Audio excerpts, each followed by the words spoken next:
Cochonou, le saucisson au bon goût depuis 1971, vous présente Sud Radio, il n'y a pas d'âge. Et non, il n'y a pas d'âge pour s'indigner. Bonjour David Arthur. Mais bonjour Jean-Marie Bordry. Vous nous emmenez à Marseille aujourd'hui. Et je vous emmène à Marseille pour pousser un coup de gueule contre une situation, mais alors complètement hallucinante, qui m'a été révélée par le journaliste Fabien Ledu de France Bleu Provence, à qui je tiens à rendre hommage pour son investigation. Depuis 2 ans, les élèves de l'école André Allard dans le 15e arrondissement de Marseille ne peuvent plus aller en récréation ou faire du sport dans la cour de leur école, car des gens bien intentionnés qui vivent dans les immeubles autour de la cour jettent des déchets et des objets contendants par leurs fenêtres. C'est incroyable. C'est complètement incroyable. Alors pour parler de ce véritable fléau, nous recevons Jacqueline Tahir, qui est représentante des parents d'élèves de l'école André Allard. Bonjour Jacqueline Tahir. Bonjour. Bonjour. Alors Jacqueline, quels sont, en plus des injures, les objets qui sont lancés sur les jeunes élèves et les enseignants de cette école élémentaire ? On a divers objets. On a des oignons, des pommes de terre. On a eu des excréments, de l'urine. On a de la drogue, des pétards, un sabre, des médicaments. Vous avez eu, je crois, aussi des préservatifs usagés, si je dis pas de bêtises.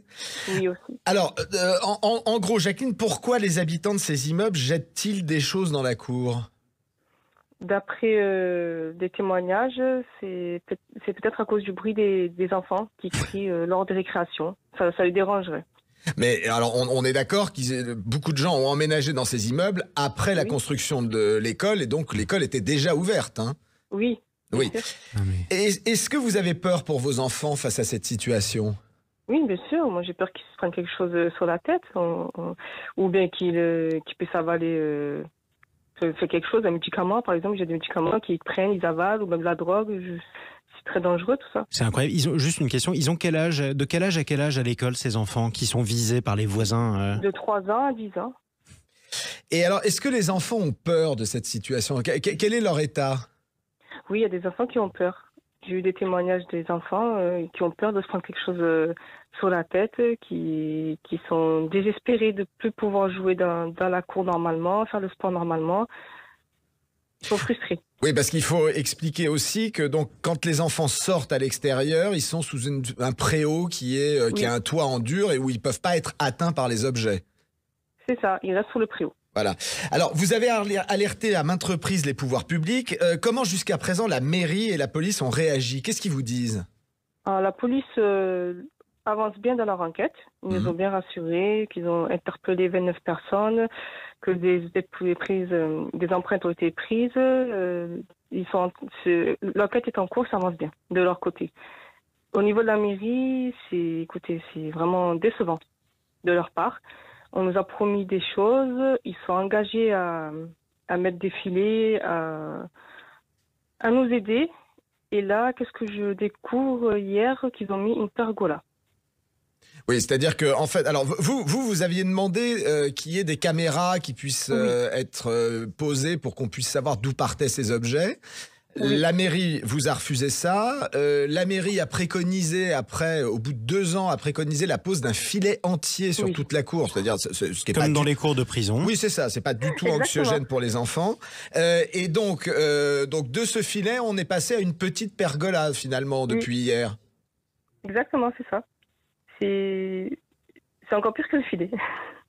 Et alors, avec d'autres parents en marge de la police, vous avez enquêté pour trouver les responsables, savoir qui envoyait les choses. Est-ce que vous avez reçu des menaces ? Est-ce que certains parents ont eu des menaces ? À ma connaissance, oui. Certains parents qui sont passés ont eu des menaces. Du coup, maintenant, ils ne veulent plus témoigner avec leur nom. Moi, pour ma part, je n'ai pas eu. Mais je sais que depuis qu'on a médiatisé tout cela, qu'on a fait remonter des informations auprès de la mairie, les jets se sont accentués. Ça s'est aggravé. Oui, donc on est dans une situation qui devient de pire en pire. Oui. Et alors concrètement, vous aviez une réunion la semaine dernière avec les pouvoirs publics. Et quel est votre espoir aujourd'hui, Jacqueline ? Nous, ce qu'on souhaite, c'est, lors de la réunion, ce qui est sorti, c'est déjà la mairie a décidé de mettre un filet, alors que c'était pas une solution pérenne. Ils nous ont dit que c'était provisoire. Ensuite, nous, ce qu'on voulait, c'était les poser des caméras, même thermiques, ou bien la délocalisation de l'école. Oui, et finalement, personne ne fait rien. Non, personne ne réagit. Il y a ça, monsieur Delogu qui nous a soutenus, qui est venu nous voir. Député insoumis de Marseille. Oui, il essaye, pour le moment, il n'y a que lui qui nous suit et qui nous aide dans nos démarches. Donc là, on peut pousser un appel quand même, parce que on peut interpeller le maire de Marseille, Benoît Payan, et puis la maire du 15e arrondissement, Nadia Boulinseur. Je ne sais pas, bougez-vous. Écoutez, elle était là à la réunion. Oui, parce que ça fait quand même 2 ans. Oui, ça fait 2 ans qu'on demande la pose de filet. Et les jets, ils durent depuis 4 ans. Oui. Voilà. Et à la réunion, elle était là, Madame Boulinseur. Et justement, moi, j'ai montré mon mécontentement pour la pose du filet, parce que c'était pas une solution. Les jets peuvent passer à travers, que ce soit les jets liquides, ou ils jettent un pétard, ça peut prendre feu, le sabre, il peut transpercer, les médicaments, ils passent à travers. C'est pas du tout sécurisant. Et en plus, ça fait effet prison.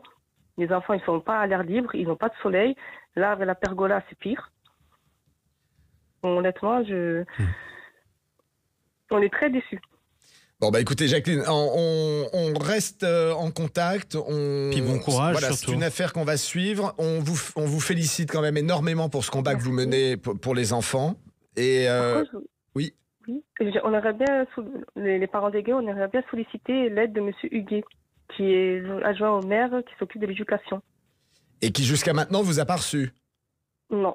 Bon, bah écoutez, écoutez, le message sera passé en tout cas et on lui transmettra. Et d'ailleurs, les équipes de la municipalité marseillaise peuvent aussi venir vous répondre et vous dire où elles en sont et ce qu'elles comptent faire. Merci beaucoup, bon courage et prenez soin de vos enfants. On vit dans un pays où des adultes balancent des sabres et des excréments sur des gosses de 3 à 10 ans quand même. On en est là, David Arthur. Voilà, on en est là. Ça se passe à l'école André Allard dans le 15e arrondissement de Marseille. C'est juste en bas de chez nous. Et on en reparlera tout à l'heure avec vous à midi dans Yapadage en compagnie de Catherine Bully. On parlera de quoi d'autre? En compagnie de l'excellente et pétillante Catherine Bully. Absolument. Nous parlerons de Yapadage pour oser en parler, des abus de faiblesse à l'égard de nos parents, aides ménagères, thérapeutes, comment s'en sortir.